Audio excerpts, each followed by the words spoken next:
Pamiętacie to, nie? Ja sam jeszcze do kompletu powinna mieć aluminiowy czajnik, ale to bym pokazywała kiedy indziej. I taki zynwciok z łyżeczką, że powinna pić, nie, z tą łyżeczką i tak trzymać, co by se oka nie wyżgać. Co to jest? Ja wam powiem, to jest taki symbol bogactwa w PRL-u. Jak mi kiedyś sąsiad zalał mieszkanie, szła z góry na dół, co by wyczaić, kto to zrobił, to aż oczy przetarła, bo u każdego było w tym samym miejscu meblościanka, bo to jest ściana nośno, bardzo podobno do mojej. Telewizor stał zawsze po tamtej stronie, bo tak właściwie dalej u mnie tam stoi, ale hitem było to coś, te pomarańcze, które stoły na telewizorze. Młode pokolenie, co ma plazmy i takie rozmaite, plaskate ekrany, w ogóle się nie orientuje, jak to coś mogło stać na telewizorze. Stało, to była krzynka tej szerokości, a ja już leciwo to belweder, telewizor to on był taki, ja nie godą o ekranie. Ekran jest sam, to szło tak, nie?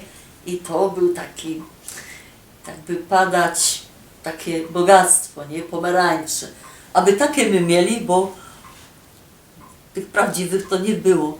Zawsze przed samymi świętami, to jest dobra opowieść, przed świętami mieliśmy takie wiadomości w telewizji, które miały nam podciągnąć, że tak powiem, ciśnienie na wierzch i ta nadzieja, że statki, 2 statki z cytrusami już stoją w porcie i czekają na rozładunek. Przedstawcie się, idziemy do marketu, takie apelsyny, inne, takie grapefruity, jeszcze insze. Co chcecie, to się kupicie, no mieć pieniądze, nie? A wtedy co rok my robili polowanie na cytryny, czego innego nie było, a potem my się dowiadywali przed świętami, że te statki 2 już są i albo one przyjadą, albo nie przyjadą, albo będą te pomarańcze na te święta, albo nie.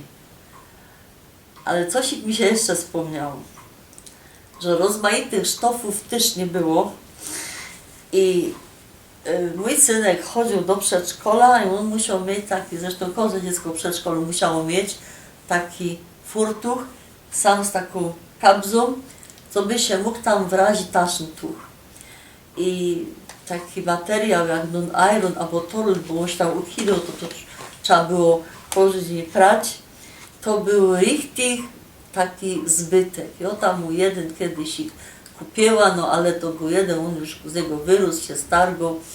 I kiedyś przyszła do Wratowy od mojego chłopa, tam dziecek było 4, ja się patrza, a te dziążki mają poszyte takie rozmaite, piękne, ona poradziła szyć, rozmaite, piękne, białe bluzki.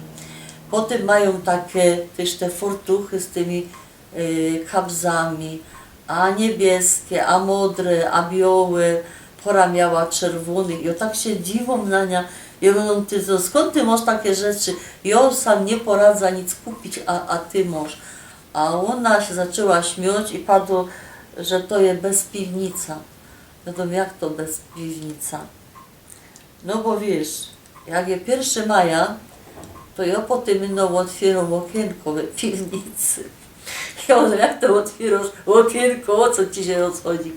A to jest tak, tam w Tychach jest dzisiaj ulica Edukacji, to oczywiście się nazywało wszystko według tych komunistów, to była ulica Engelsa. No i ten powód tam szedł pod pomnik, który my dzisiaj nazywamy Żyrafa, ale on tak się nie nazywał.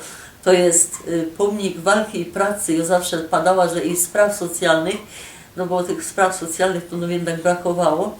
I te ludziska z tymi szturmówkami, z tymi fanami, one potem się wracały bez ta ulica, którą się dzisiaj mianuje Edukacji. No i wiecie, szedł hop na powód, bo musiał, a potem co z tą faną zrobi? Nika nie było punktu odbioru. No to one szukali, jak się tego pozbyć, nie? Co by to nie leżało na trowniku, no to ciepali do tego okienka w piwnicy, kaj było otwarte. No i bratowo mojego chopa to tak pora razy okienko otwarła, tak rok po roku, no i miała sztofy na rozmaite uobleczyni dla dziecek do przedszkola. Tak my sobie dzisiaj tak to wspominamy i tak patrzę na to paskustwo, to myślę, że dobrze samie powiedzieć ten taki kąsek ze kabaretu, kiedy będzie dobrze, już było.